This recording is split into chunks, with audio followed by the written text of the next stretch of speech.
Shambho Mahadev, Mahadev, Mahadev. Om Shanti. In the previous class, we described about the importance and the necessity of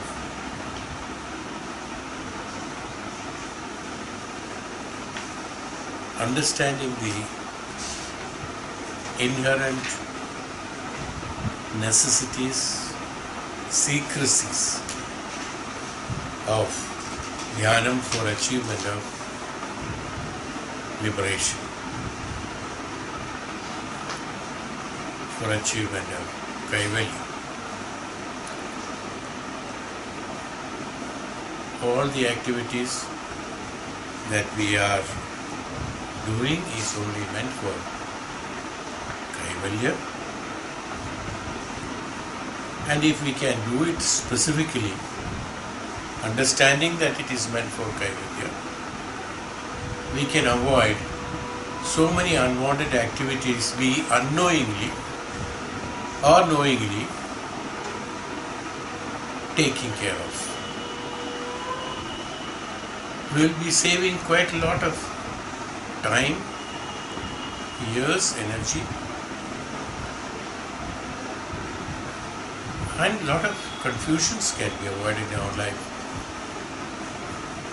So the previous shloka, when we explained on the 9th shloka, Swamiji has emphasized in his book here, mostly about the desires. In the previous shloka especially you will find, 9th shloka, he has specifically emphasized on the desires and how not to get attached to desires. So he said, look, I just one or two sentences I go off the previous so that we get a link. He said the effect of desire or tendency must definitely be reaped. No escape on that. He has just ruled out all other possibilities of that. Not that there is an element, so we may get excused because of some penance I do. Can I get rid of it? No, we have all these tricks, human beings have made all these tricks in astrology and things like that. Do this puja, do what is it? Mahakala Yoga, what is it? Kala Sarpa Yoga, and without Sarpa Yoga. There's so many excuses have been made. Swamiji makes it here. I think I do agree with him. I don't know that the effect of desire or tendency must definitely be reaped. Definitely be reaped. He has emphasized that. There is no option.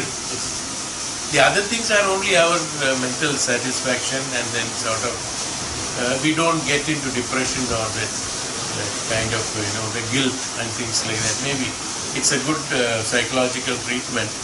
That way it is okay. That remedies and things like that, they are all meant for that. But he has ruled out. Look, the fact is that the truth is that let us not get into unwanted misunderstandings. Swamiji says definitely it has to be reaped. The impact of the desire. Once that desire happens, then the desires happen, no doubt about it. But when it is executed, or when we get attracted and when we get affiliated with that desire,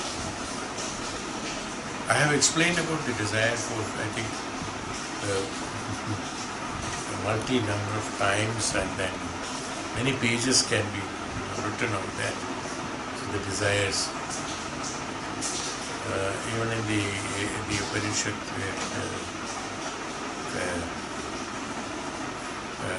in one of the Upanishad, we have explained about from where the desire begins. How the desire comes first, from where the first desire, how it has come. Then it's a chain, and after that, it's a chain link. But the first desire, when it comes into a Jivatma, has been explained in Taittiriya Upanishad. In Taittiriya Upanishad, it's about, I don't know I had been going through sometimes, so I found it was a 113 CDs number or something like that. In Taittiriya Upanishad, we have explained how the beginning of desire happens in Jivatma. The whole class, I think it was on that. So, how the beginning is there. But here Swamiji emphasizes that, look, we have to definitely reap the results of that. The desire or tendency, that tendency must be reaped. Although it may be different lifetime, as we have discussed in the last class also, not in the same lifetime, although it may be in the different lifetime, under different circumstances. It need not be the replica of the exact desire or the karma that we have executed.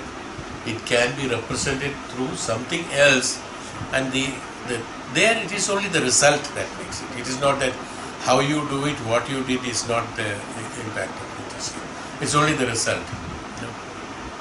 See, in the examination, when the children write the examination, whether they make a spelling mistake, whether they make a grammatical mistake, whether they make a calculation mistake or any other mistakes, or handwriting is bad, whatever it is, what is the ultimate? Your marks are cut, that's all. You see? He is not giving you any allowance there, you see. Ultimately what happens? The marks are cut. Why it has been deducted from my, I wrote my answer exactly right. But then, there are so many other factors which is not, ultimately he knows that the marks are cut, but we don't know why the marks have been cut. Same way. We execute our karmas, why we execute our desires, execute our desires through karmas, and we create a karma phala, but it is not necessarily to be associated the same type of karma that has to be there while the result is being declared for you.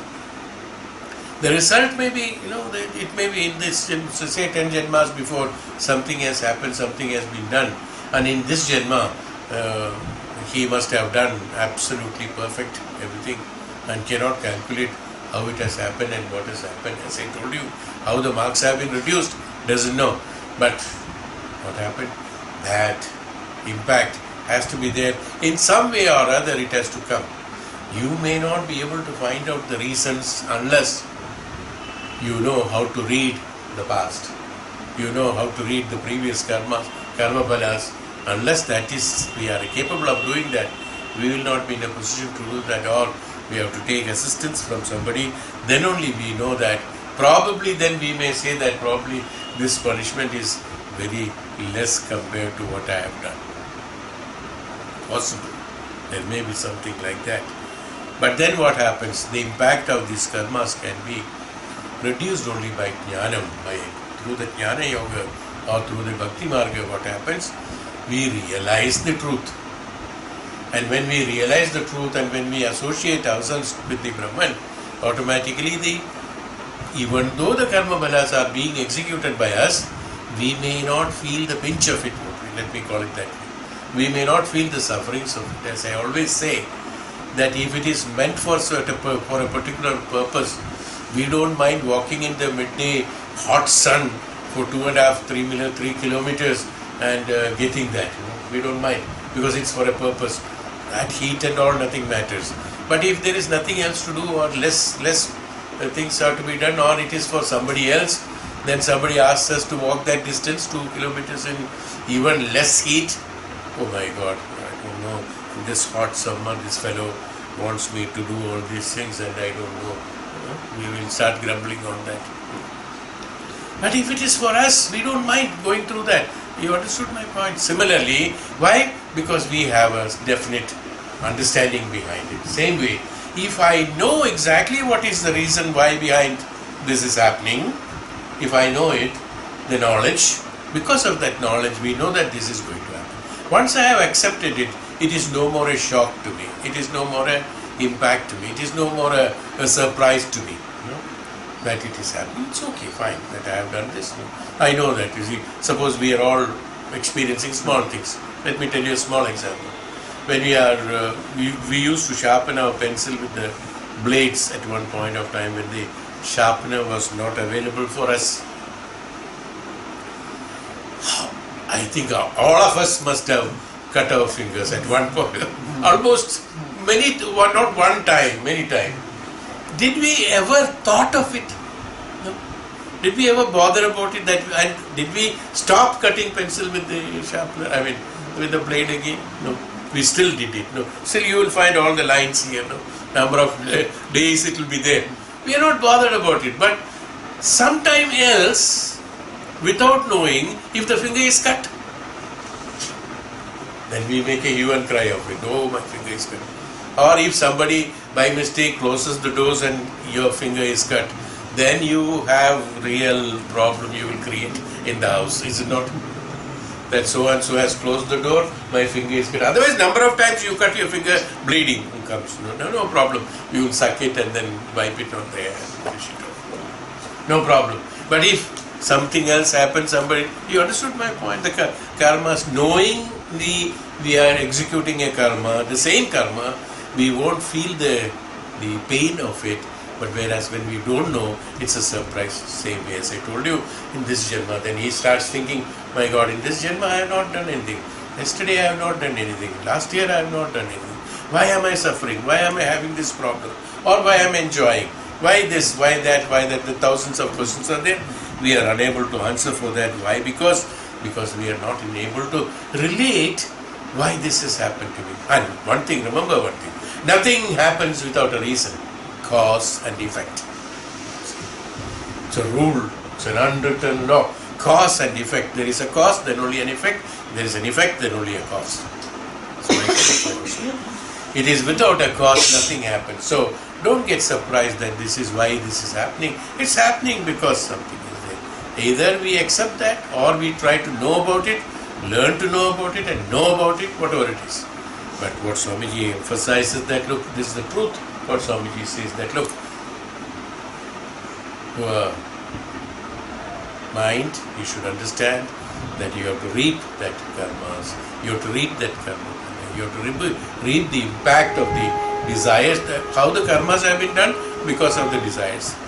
So that's why he is emphasizing on desire. Look, you have to reap that. There is no other way. So we have to do it. We should do it. When it is not knowing, then only we have this problem. He also emphasizes on that. It may be under different circumstances. It may be under different ways, different lifetime. It may not be in the same lifetime. It can be next janma, three janmas later. We don't know. It depends on how you have programmed it or how you will be taking birth to fulfill that requirement. See, in every janma, we have to fit in certain requirements only. Not that all that karma balas will come in the next janma and make us choose. No. We will be choosing. These karma balas we will take care in the next janma. All those things will come to you. Some of them will be kept pending. Those things will come depending upon your own desire. Again, your own karma phalas or your own karmas, depending upon again your own action. Again there is a cause and effect for that. How you are choosing this which are to be completed has got a cause and effect. And the relationship of cause and effect. So that is what it is. That's why he says that it's in a different lifetime or different circumstance. Okay. Those who, this I have explained in detail in the last class, so I'm not going into details, just to get a link.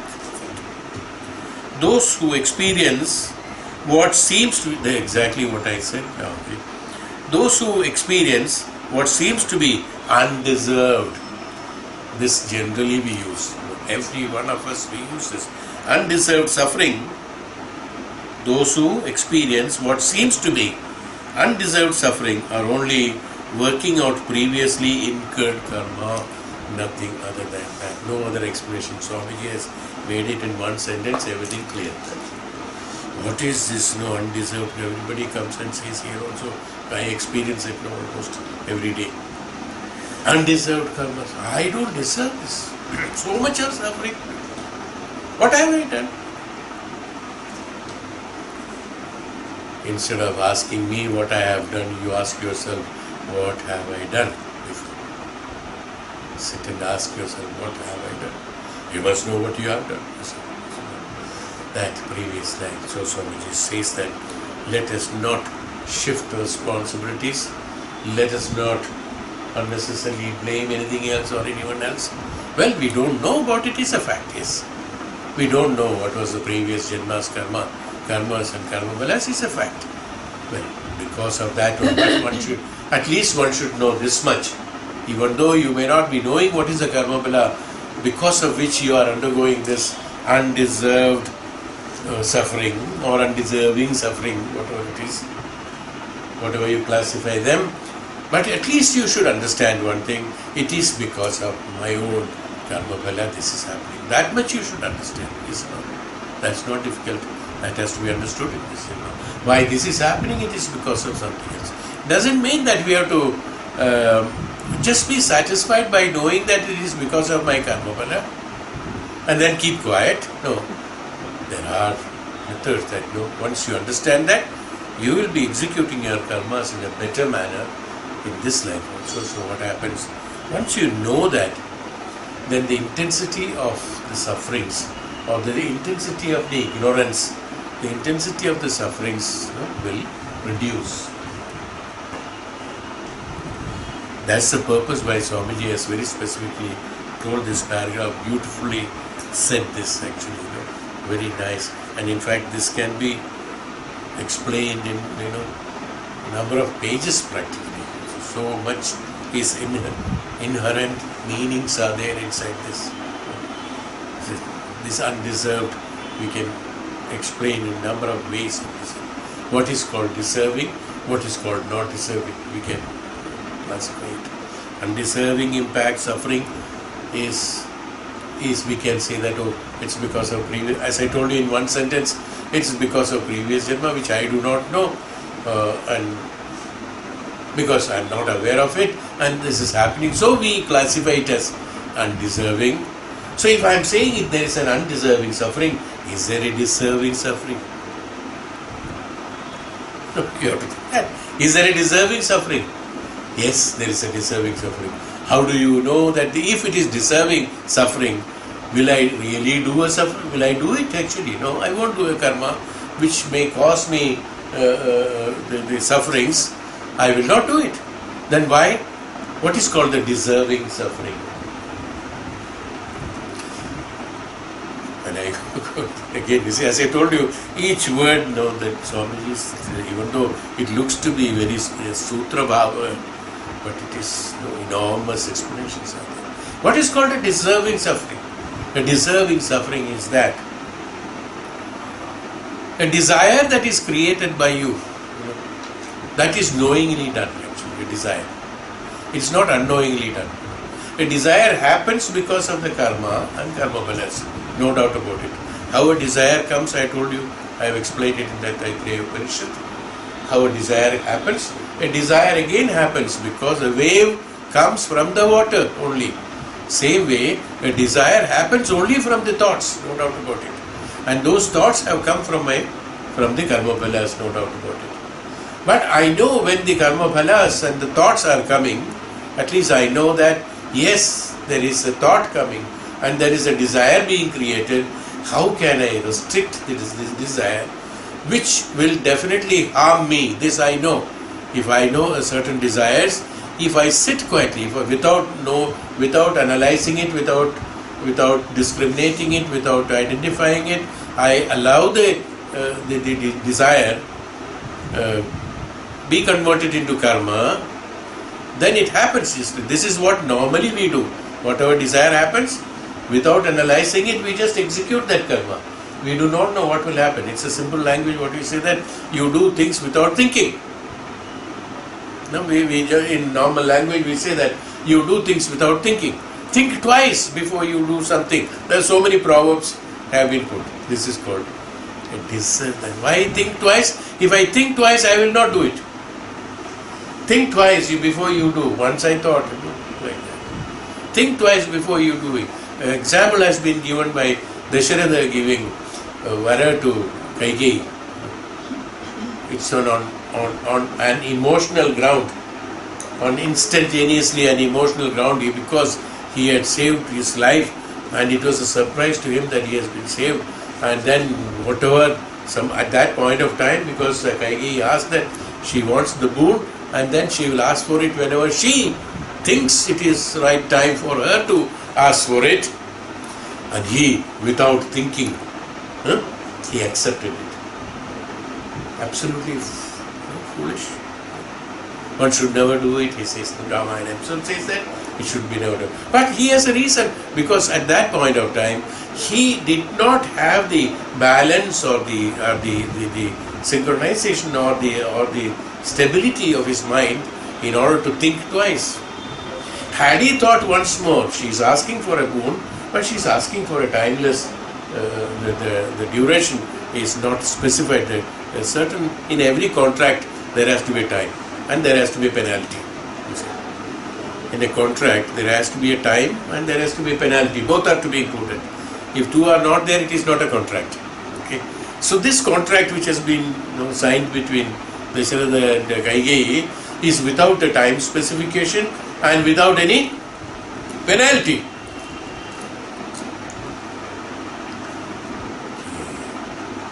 Should not be done.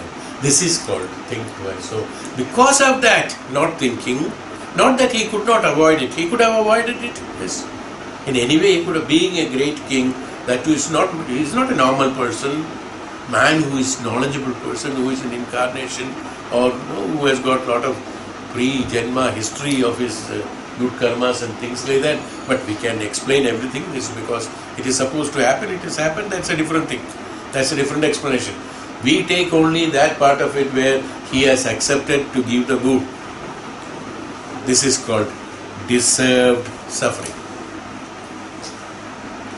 Got my point? I just want to tell that what is called deserved suffering. We do so many things like that. You just think about it. We, even after thinking twice, we know that this is going to be wrong. Let us try once. It's something like a gambling. Let us try once. Never do gambling with your life. Never do gambling with your thoughts. Never do gambling with other things. No, it's okay.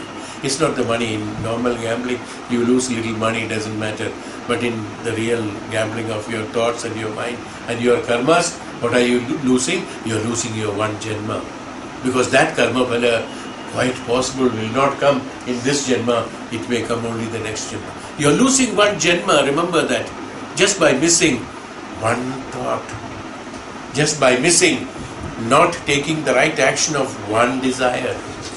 Whenever that desire happens, it's a beautiful thing that he has told, that deserving and undeserving. The deserving suffering, I'm talking, he has told about the undeserved suffering because he did not know. I am talking when it is undeserving, there is a deserved or deserving suffering, because this is very much should be known in the present life of ours. That we can eliminate so many undeserving sufferings in our future janmas by knowing the deserving sufferings in this janma. Many things. Maybe some of the things we may not. But most of the things we can. That it doesn't remain as an undeserving when it is known that it's a deserving suffering. If I make a mistake, people are stealing. Don't they know that they will be caught one day and they will be punished? Still they steal. People cheat. They don't know that one day they will be caught. And people are doing wrong things. Don't they know that they will be caught at one point of time? No, they know it. It's not. They tell lies, they tell cheat, they do a lot of things, they do unwanted things. They do wrong business, and in the business they say that, in order to make money, we do anything underhand dealings and this, that, lot of things are there. Don't they know the people who are being bribed and people, the one who is taking bribe, that one day he'll be caught, he'll be in trouble. But still he does it. Because of what? This, he knows it. This is called, there's so many examples like this. Now you know, it's open to you now. You can multiply number of things that's happening in our life. Don't you know that? A man who takes bribe doesn't know that one day he will be caught. Definitely he will be caught. Any thief, 10 times he can steal, the 11th time he is caught. He knows that. Bolte bhi hai. They also tell that. someday is called, what is it? Deserved sufferings. Analysis of deserved sufferings. So if I can avoid the deserved sufferings, the undeserved sufferings, most of the, or maybe all the undeserved sufferings can be avoided. That is why Dhyanam is necessary through Dhyanam, how we avoid to get afflicted towards that desire and the desire of executing that desire. It's a desire of executing that desire which creates the karma phalas, the results of which I will have to undergo, I will have to pay a great penalty for that, which I should know. When I know this, I will never do it, so that my karmas will be absolutely perfect. This is called Nishkama karma will happen. And at that point of time, Nishkama karma will happen because realization. This realization is called attaining the Jnanam. And this Jnanam is that, how we attain this Jnanam is that through the scriptures, learning of scriptures, and through meditation, through Dhyanam. That's called through meditation, through Dhyanam.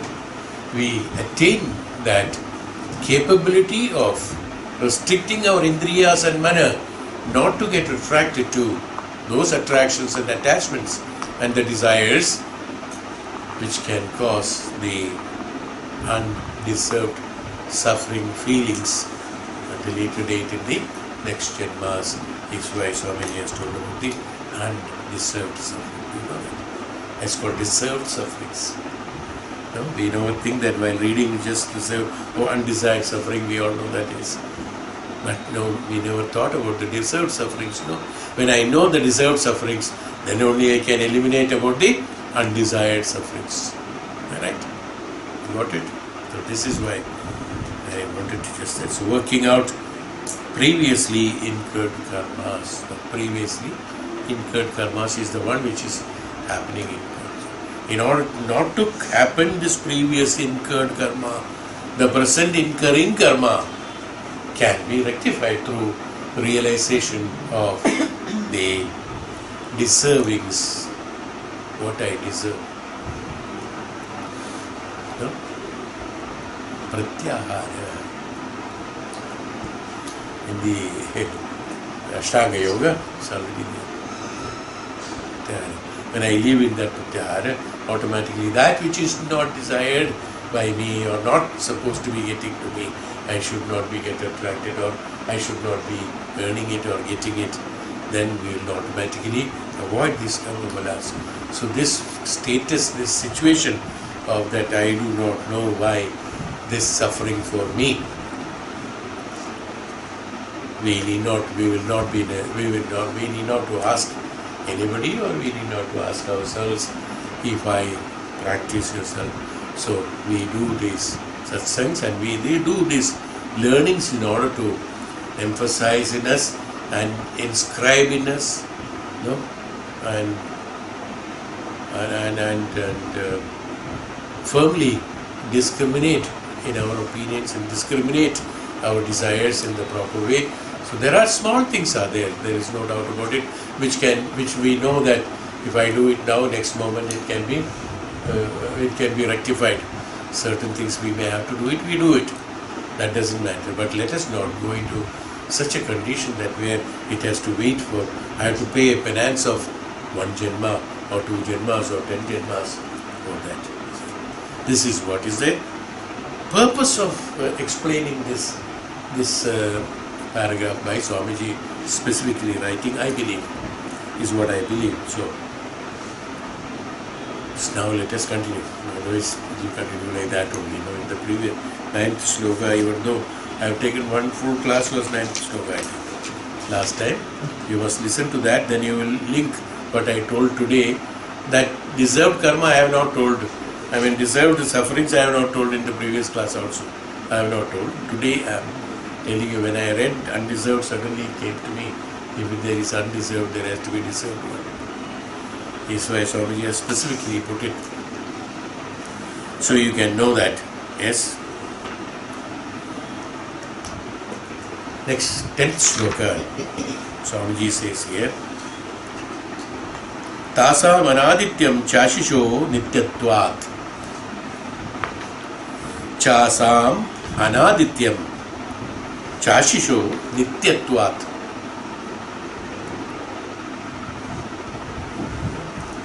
Tasam, to them. Anadityam, that means no beginning.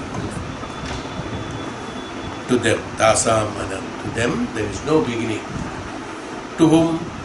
To those desires. He says there is no beginning. Chashisho Nityatvat.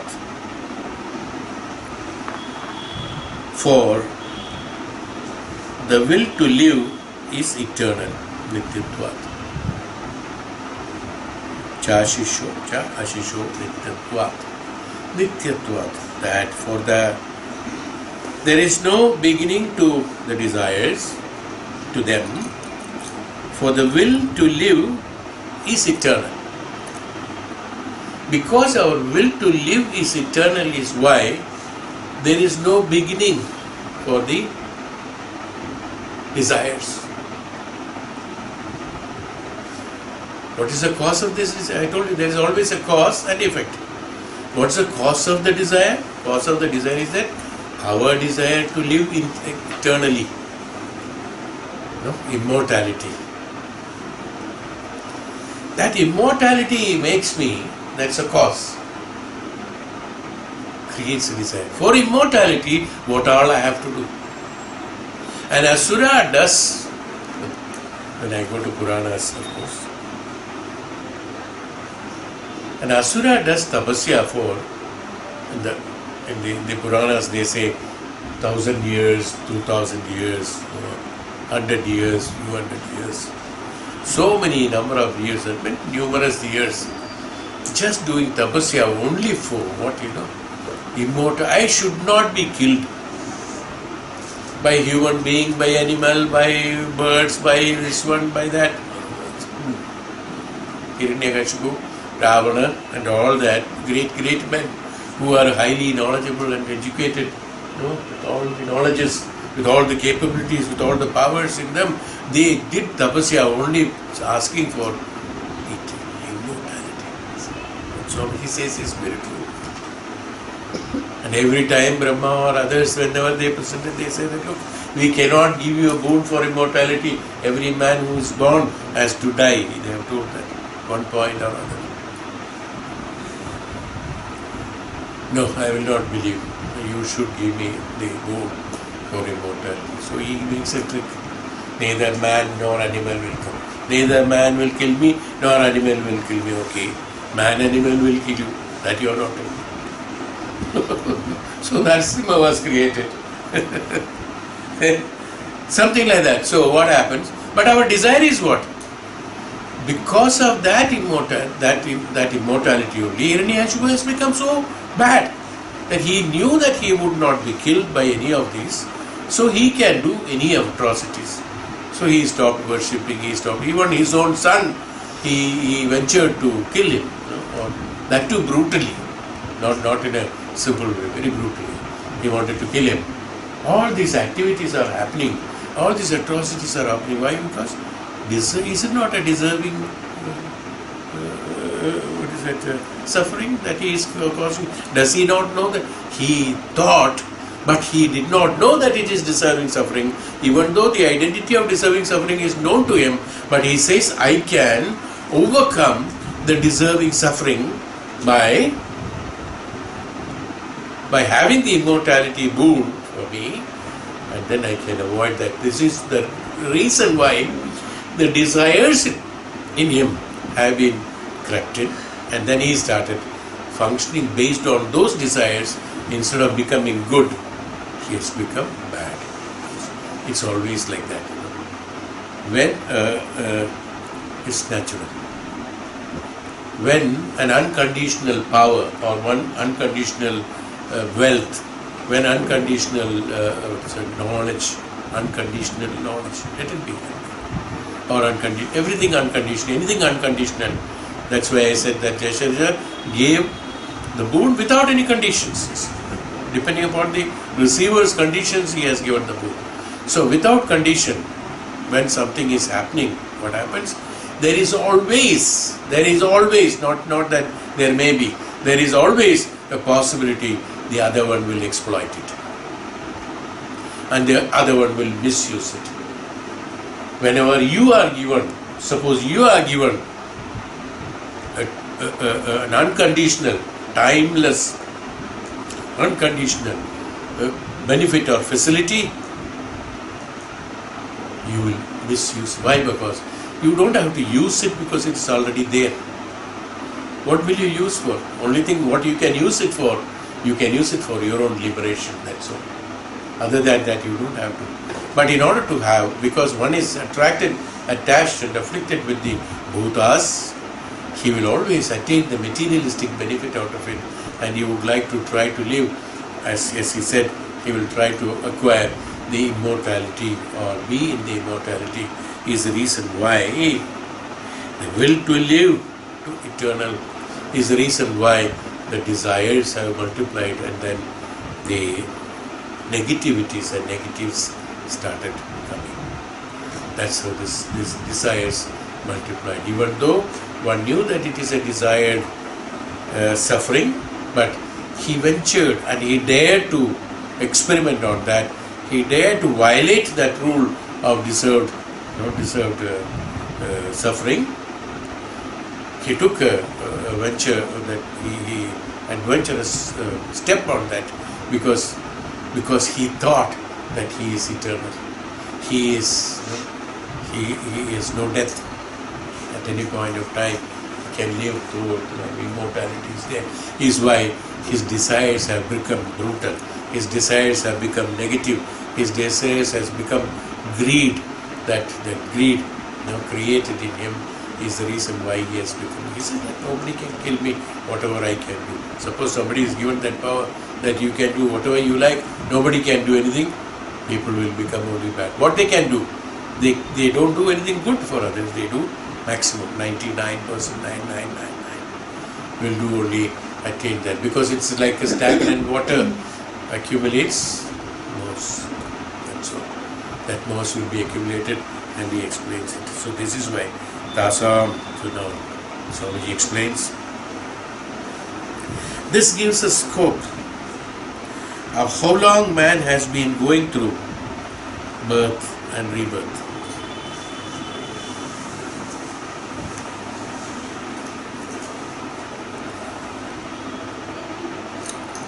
So why this scope? What does he mean by that? This gives a scope. What gives a scope? The desire, the existing desires, the unfulfilled desires. The unfulfilled desires gives a scope for us to have a birth and rebirth and rebirth and rebirth. The main cause of our rebirth is only desire. That's all. The main cause of our rebirth. Otherwise, it's not happening. Those desires which remains in the karma bhala as karma bhala. So he has been reincarnating as long as there has been desire. He keeps on being born. If the desire is not there, karma bhala is not there, and then rebirth is not there. If a deserving suffering is understood and then taken care of, addressed to and taken care of, how can there be a karma bhala? That's why Bhagavan said in Bhagavad Gita, execute your karmas without expectation of the results out of it. Expectation of results is the desire. So you do a karma, but without expecting a desire, without expecting a result, it's called desirelessness. That desirelessness has to come. When there is no, then that is one point. Does it mean that I can do anything then without desiring? Even though it is not possible, without desiring anything is not done. But still, a clarification is necessary when we said that when the negative is told, when the positive has to be told also. The desire, without a desire, you execute a karma. With desire, can you execute a karma? With desire, can you execute karma? If you can, but then you will have all these problems, is one answer. With desire, you will not execute a karma which is wrong. No, without desire. Only with desire we will be executing those things which are necessary for our physical body and mana, fulfilling our requirements. Whereas the requirements are all not at all there when there is the desirelessness is there. So execute a karma without a desire, he says that. And executing a karma without a desire means submit. He also said that at one point of time, you do it and all the karma phalas, you give it to me. Submit it to me, he said. Bhagavan says. What is that again? Again, that means only another side of only showing it that doing it desirelessness. If it is a desire to possess, I will possess it. If there is no desire, I will give it to somebody else. Look, I don't need it, you take it. Somebody got a lottery, we have heard it, no? Somebody got a lottery and they said that, look, so much of money, what will I do? You take it. He gave it as charity. Because he has no desire, gave it. This is what Bhagavan means. So, when there is no necessity, that need is not there, the desires will, this highly, complicated situation. Desire, karma, need. The need comes, the requirement comes only when you give importance. Now, this will take you to the complete Vedanta. These 3 sentences will take you to complete Vedanta. When you have desire, karma and the need, okay. When you have a need means you should be conscious of your body and mind, then only you have a need. Otherwise you don't have a need. That means fulfilling of the requirement of the body and need, Bhautika Jivan, you have a need, and there, because that need is there, you have created a desire. That desire which you think would fulfill the requirement of mana and the sharira is why you have executed that karma, and because of that you created a karma phala. Again came back to need, to the sharira and mana. Again go to desire, again go to karma, again go to sharira. This is called birth and rebirth and rebirth. Cycle of birth and rebirth they call it. This is it. Cycle of birth and how to come out of it. How to come out of this? It's all there and it cannot be avoided. These are all there. Which one can be avoided? None can be avoided. Now, only thing what we can do, the moment there is a need, the need is for sharira and mana. So, Bhagavan said, the moment you need the need, you should understand this is meant for what. So, you get an answer, this is for fulfillment of my body and mana. Then if it is for body and mana, why should I do it for body and mana? That's the next question. That's why I said, think twice. But we don't think twice. Body has told, this is my requirement, I am after that. Finished. I never asked the body, do you really require it? Did I? No. The moment I heard I need it, he first programmed it to the mind. And the mind, in 10 ways he divided himself to find out the solution. He created 10 desires out of one need. He created 100 desires out of one need to fulfill that, and used all the 100 desires and created 100 karma phalas and fulfilled or not fulfilled, whatever it is, the desire of the body. In this process, what happened? You have created about 100 karma phalas which you may not be in a position to complete it in the same janma. You may have to take for a number of janmas for creating that 100 karma phalas to be gone. Then what to do now? Where am I? I am stuck. Because it is in this circle, how to break this link?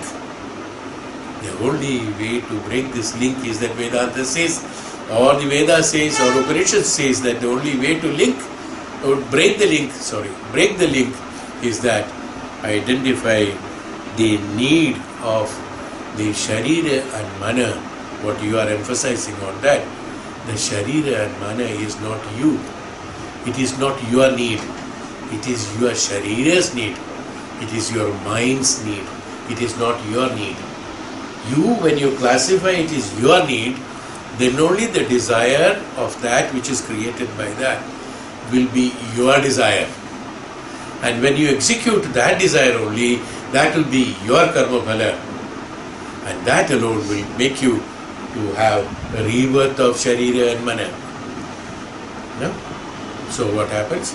Here, how to break the link? To break the link is that in the beginning itself, identity of the self, the break, as I told you, the whole Vedanta will take it. The identity of the self has to be understood, that's called self-realization or the Brahma Jnana, Brahma Tattva. The truth that the Brahman is me is not my Sharira and Mana, it is not my requirements, it is the Maya's requirements, because my Sharira and Mana is meant for executing certain karmas, but he is sitting here and without knowing he is creating a need. The need is actually not known, it's imaginary. The Sharira and Mana's need is always imaginary. What is that? If I get it, I will be happy. But once you get it, then you realize it may not be happy or it is not happy. It comes along with that, it brings 10 other things with that, 10 sufferings with that. You may find it happiness, you may find your happiness in ego, satisfaction of getting it, but along with that getting that, you get another 100 odd paraphernalias along with that, which gives you all sorts of sufferings. Nothing comes alone. Money doesn't come alone. Vidya doesn't come alone. Jnanam doesn't come alone. Everything brings something along with that. When Jnanam comes, humbleness comes. When Jnanam comes, the self-realization comes. The need is identified and recognized. The desires are or discrimination of that, identity. The discrimination is creating in the mind. Identity of the self is created, so that the identity, who is the real identity, who am I, this realization, who am I, the realization comes through Jnanam. And through Jnanam we have identity of renunciation, and when it has renounced, so along with Jnanam, all these paraphernalia come so that help us to take us towards the Brahma Jnana, Brahma Tattva. Vidya, along with that Vidya, there are so many things come. You can do this for this. You can also do the same, use the same Vidya for doing this opposite. You can use the Vidya for making good. You can also use the Vidya for making bad. The same Vidya. Is it not? We say that Osama is a very learned man. Yes. Einstein is also a learned man. For both we say learned man. He used the learning for the benefit of the Jnanam and upliftment, and the other man they used the same Jnanam, learned from the same university for destruction. So anything that comes along with an opposite of that, or only the Jnanam that what you acquire, the Brahma Jnanam that you acquire, or the Jnanam for the liberation that you come along with supportive assistance. Supportive assistance.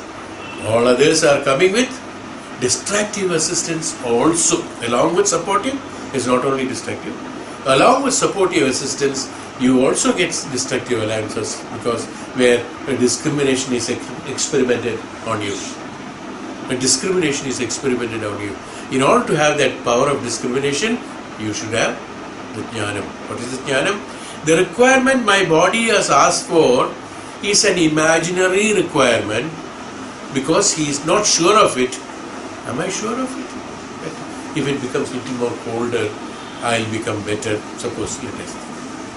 The moment it becomes cold, probably I may fall sick.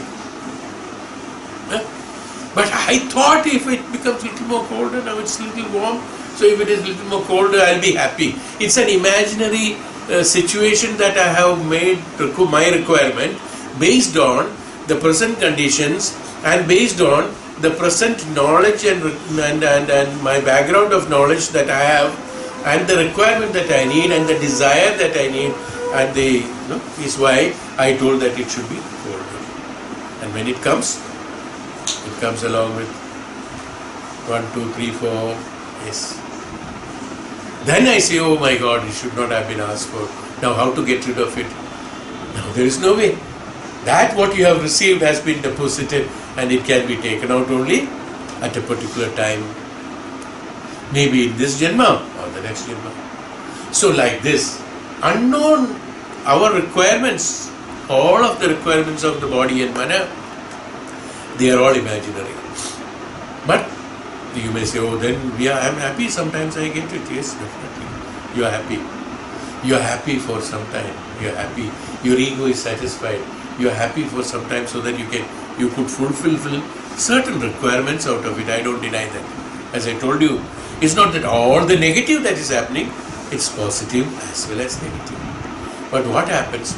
Because of the desire of the results that is necessary for you, you created a desire, and from that desire, when you executed a karma, the results that has been created by the karma that you have done out of that desire has been enjoyed by you and accepted by you, is why what is called a karma phala, that you should not have accepted it.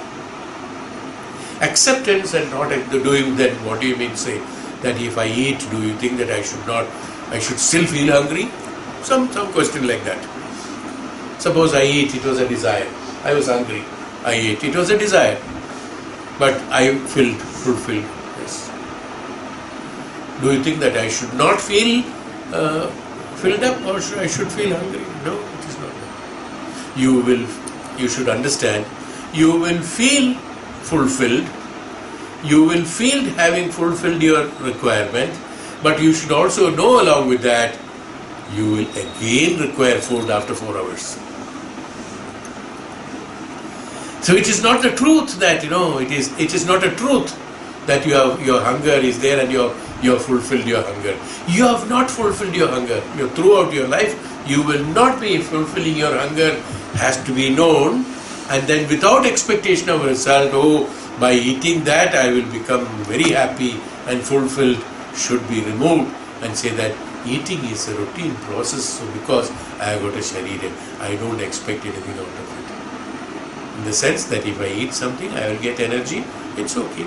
It's a natural process, normal process. There is no desire for, specific desire for that. You got my point, how you can analyze it, how you discriminate it. So all the requirements that is projected by the body and mana, all the requirements, they are all imaginary. It is not sure, you see. So what happens? So most of them are not sure. Some of them are okay, sure.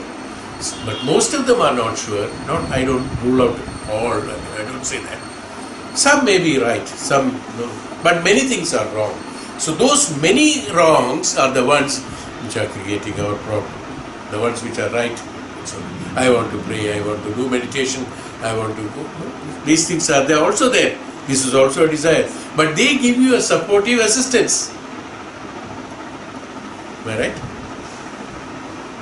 The others do not give you. So this is what probably Swamiji wants to express, that this gives a scope for how long man has been going through birth and rebirth. This cycle of non-fulfillment. What is rebirth, birth and rebirth? Non-fulfillment. That's where the rebirth. This non-fulfillment keeps on going. That means we are keeping on making the same mistake. That's where the non-fulfillment takes place. That's where the birth and rebirth and rebirth and rebirth happens. Because of my constant repetition of the same mistake again and again is the reason of that, is it not? So don't you think that I have to break that methodology of execution of life and living? I have to break that chain and find out the chain which can take me towards that no birth. This link has to be broken, is what Swamiji probably is mentioned on this. Is why he says that this only gives the scope for how long we are keeping on the rebirth and birth. He has been reincarnating as long as there has been desire. It's a desire, as we always tell them. Remember, we have told you earlier also that a man, when he is dying, he has certain desires in the Udana. That's what we said. Remember, first lessons of Veda. In the Udana, the storing of all the karma balas are there. Based on that desire only, we are taking another birth. Is why we have a particular place, particular parents, particular situation, particular era, particular time and situation, and to fulfill that desire. That's why I said, not that all the desires can be completed in that Janma. Why? Because while dying we have a particular number of few desires which has been inscribed in our or stored in our Udana, which projects as priority, and depending upon that priority you take a rebirth in order to fulfill them. That's why while dying one has to be, they say that while dying one should have, one knows before dying, we have told that one knows before dying, one knows what's going to happen. Definitely knows, no doubt about it. At that point of time, it's people who had been trained in the Jnana Marga or Bhakti Marga, their mind will automatically be diverted towards the Jnana and Bhakti, because they have been practicing the insignificance of the Bhautika Jivan and the significance of the spiritual life or the Adhyatmic Jivan. So automatically their priority, the mind will take or project at that point of time, when I am not very vehemently or very strongly projected through the conscious mind, because the conscious mind at that point of time is weak. No, it's not. It is diminishing practically while dying. Gradually diminishing. So the subconscious mind will project what is there stored in it.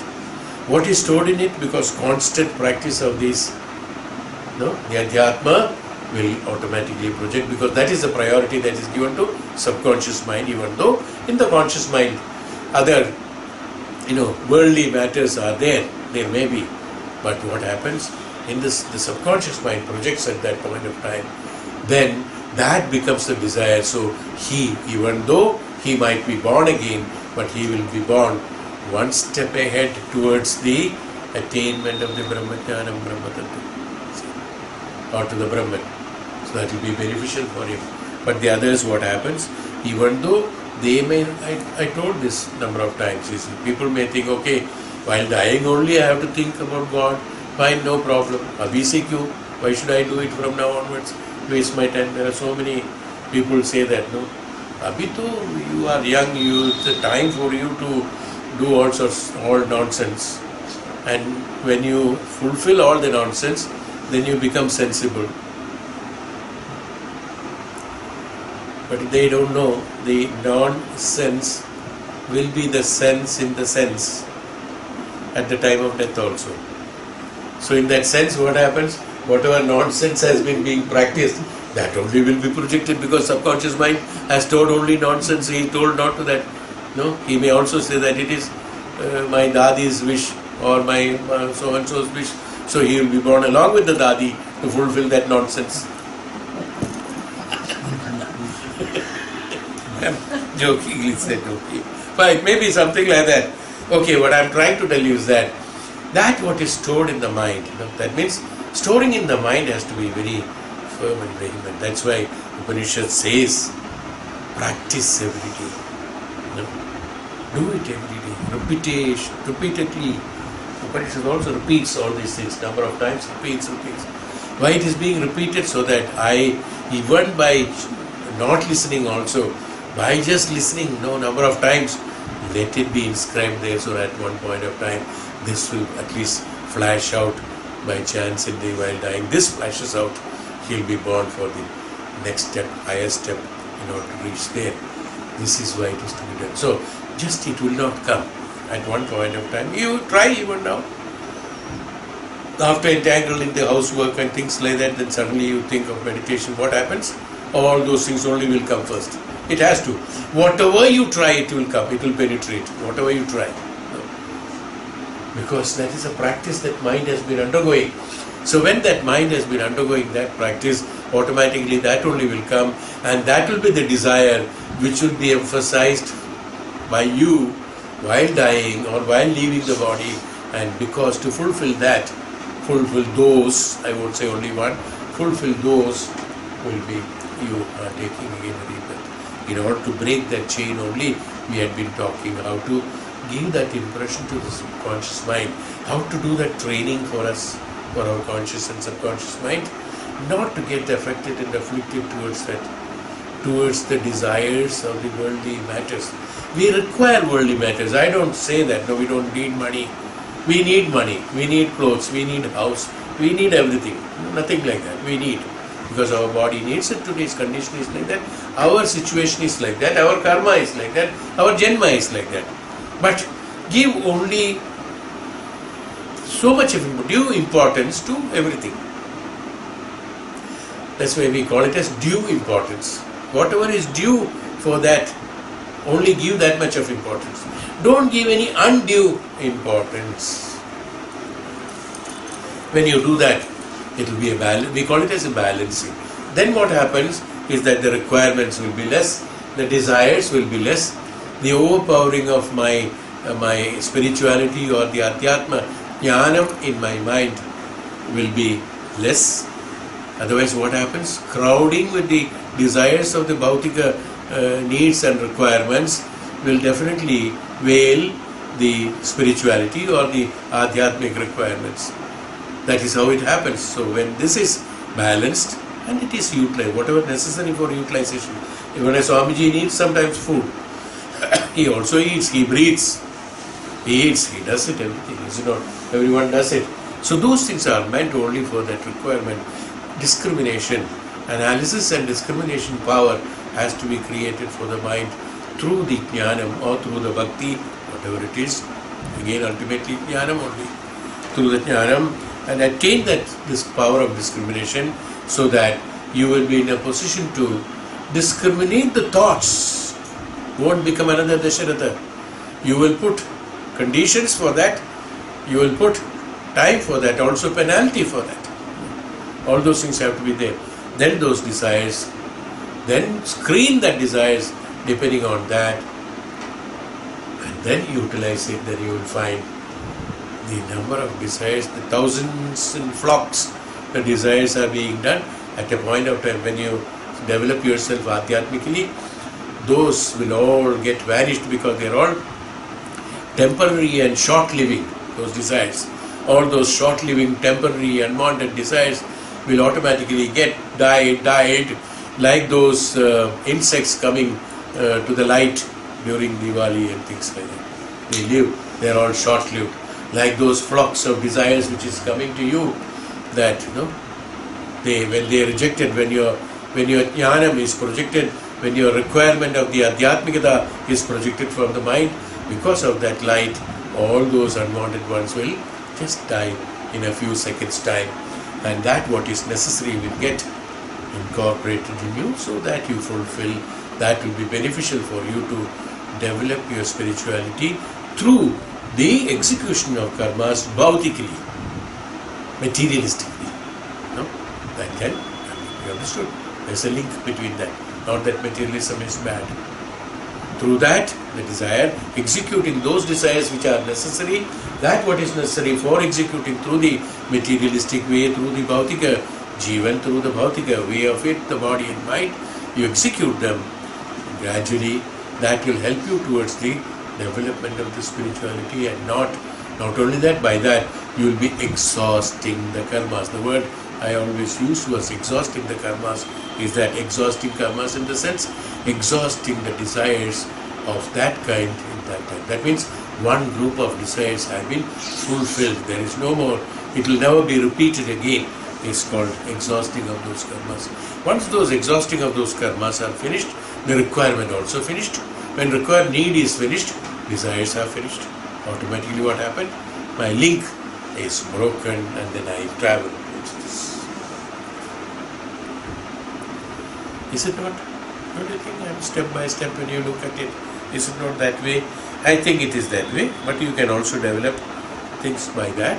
You may get something new on that, you may get more better ones on that, utilize it. So he has been reincarnating as long as there has been desire, is what we have told. It is desire that binds him to physical plane. That's what we have explained. So desire, if there is no desire, we are not bound by that. anything and everything. All the desires are the ones which are binding us with the physical plane. And it is only the physical plane which binds us with desire. The other way. Both are helping each other. But we can't avoid to be being physically in this world, no? Because we have been born and we have to execute a karma. So that cannot be avoided. Physically being present in order to execute karmas cannot be avoided. No, it's not possible. So be present, but know what you want. And there is no beginning to desire. That is why Swamiji said there is no beginning to desire, because linking only this cycle of birth and rebirth. Actually, is there, technically speaking, is there no beginning of desire? Yes, that's what I explained to you in Taittiriya Upanishad. There is a beginning of desire. What is the beginning of desire? Jivatma, being born itself is a desire. So from there the desire begins. He having everything, he got everything at one point of time. Then he started thinking, how? Suppose a man is born with everything. Oh, then he will sit with nothing else to do. No. Armchair travelogue and all that. No, there is a word I think in English. No, Armchair travel. Right? Armchair travel. Lying down in that, and he travels. Well, what is that travel? Desire. This is how he creates a desire. Let me fly. He flies. Now, from the flying, he starts one desire, and while flying, he creates another desire, and after flying, he creates another desire. Multiples of desires. But where is he? Armchair. Nothing has to be done. But what happened? By the time he woke up from the armchair, either there are no arms or there are hundreds of arms. No, hundreds of arms have been accumulated. Or no arms at all. One of this. So physical and there is no beginning. So that's why he said, Swamiji says that here, this is relative to Jivatma. Desire is only, of course, there is nothing to, not specifically to be told, it is, desire is only for Jivatma, and desire is only to those Jivatmas who have got the power of thinking, mind and execution. Otherwise the others which are also Jivatmas, which doesn't have the faculty of the brain in order to analyze and things like that, desires are, maybe they also have desires, but they are within the limits of their requirement only for that. The cow feels hungry and he eats the grass and then forgets about the grass. After he eats the grass and then after that he forgets about it. After drinking the water, he drinks the water, quench the thirst and he forgets about it. But we, after drinking water, we will store water, we will misuse water, we will also create water, we will also, what all the things we will do. So many things we will have to do with the water and preserve it for hundreds of years, the tank, because I have to live for another 100 years. So suppose there is no water tomorrow, so let us store it. So you will start storing it in a big tank inside you. All these things happen. This is how we, the ones who are got the power of thinking, they create all these desires. Too many of these desires, unfulfillment is taken place. Even if fulfillment takes place, what happens? It is an unfulfillment desire. It is an unfulfillment of the desire. The fulfillment of the desire is done only for the Sharira and Mana, but not utilized for the purpose of development of the Adhyatma. If I convert that alas, results for the benefit of development of the Adhyatma, then the effect of the karma in somewhere, it has been told that the sins will be vanished, the karma phalas will be vanished, is because when that utility is meant only for that, then it is not used for the Bhautika Jivan, it is not vanished. This is what Swamiji probably means by saying that Tasam Anaditvam Chashisho Nityatvat. Okay, 11th shloka we will take next class. This one you contemplate. Very important chapter, because the last one also where I said about the deserved suffering, very important point.